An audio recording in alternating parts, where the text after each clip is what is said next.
I just want to say, as a mixed race mother, well, there's only one race, the human race. However, both my children are black, and I've had to bring them up knowing that they've got to do twice as good as their peers, their white friends. I'm half white. I appreciate and love my white as much as my black side. But I just want to say, I've realised it and I've seen it with my own eyes. I've worked in the justice sector, I've worked in the education sector.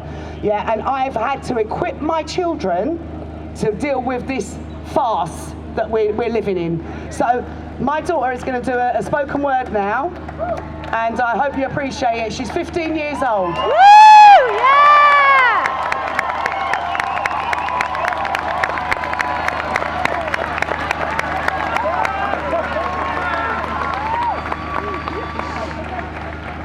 Dear Mr. Police Officer, does hands up even mean don't shoot anymore?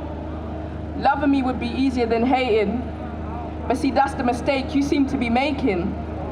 Dear Mr. Police Officer, have your ancestors ever been skinned and made into shoes? This is a fight for my future and I don't plan to lose. Dear Mr. Police Officer, why do you tighten the handcuffs around my wrist? And when I ask what I did wrong, you put a knee in my back and say I resist. Dear Mr. Police Officer, did you get the talk at the age of 5? Did your mum tell you you're gonna have to work twice as hard to get the things you want most in life? Or did you get the talk saying, treat black people with caution? My skin is not a weapon. I call it standing for my people. You still wanna call it aggression? I know some of you are feeling guilty. Well, then the shoe must fit. Wait. I thought white privilege didn't exist. It's been 60 years since the civil rights movement. I'm gonna stand for my people until we see an improvement. I could be in the highest sets in school, but that wouldn't matter. Hello guys, white supremacy is still a real factor, but we're still slaves. Slaves of the hierarchy, slaves of the government, slaves of the man who traded chains for handcuffs, slaves of the education, slaves of mental illness we call racism. We're slaves of the metropolitan system. We're still slaves because it's been more than 400 years and they still won't listen.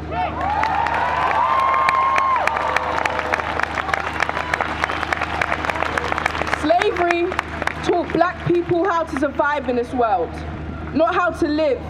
Please forgive me if I seem a bit angry. Our culture was not yours to give, and not yours to take, and not yours to take, and not yours to take, and not yours to take, and our skin was not yours to break.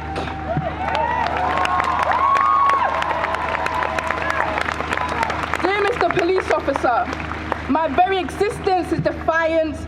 Mr. Police Officer, all he did was reach for his wallet. You told him to be compliant. Mr. Police Officer, tell me how many shades are there from black to blue? Is it a crime to fight for what's mine? See, I think it's this color of my skin that's behind all the anger of the prime. Mr. Officer, what's black privilege? See, I think black privilege is me reading this poem. It's having so much anger but not being violent. It's getting a shiver when you hear police sirens. Black privilege is being called loud because our melanin is never silent. A picture speaks 1,000 words. Well, actually, I have a dream. I have a dream that the black man doesn't get killed, that we will stop growing up without a father. I have a dream that black can be beautiful without being mixed. I have a dream I won't learn about the same 4 black people in school, and that killing another black boy isn't seen as being cool, and the black man's burden isn't carried by the white man's privilege like a fool. Dear Mr. Officer, being black is not a matter of pigmentation. Being black is a reflection of a mental attitude.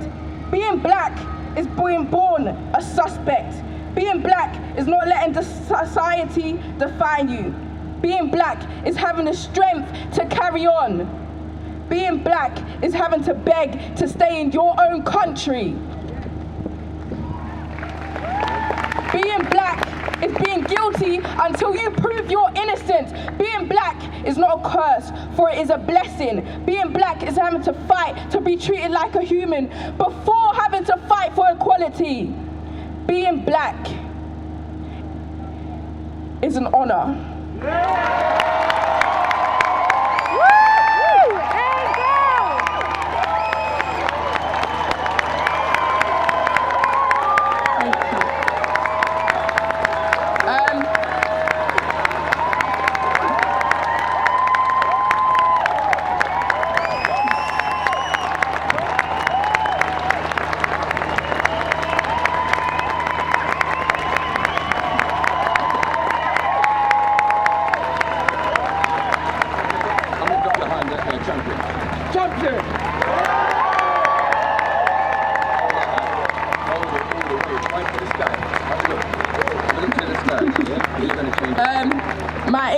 That is Angel Reid, Reid with REID_. Thank you. Hey, follow that and share that continuously, please.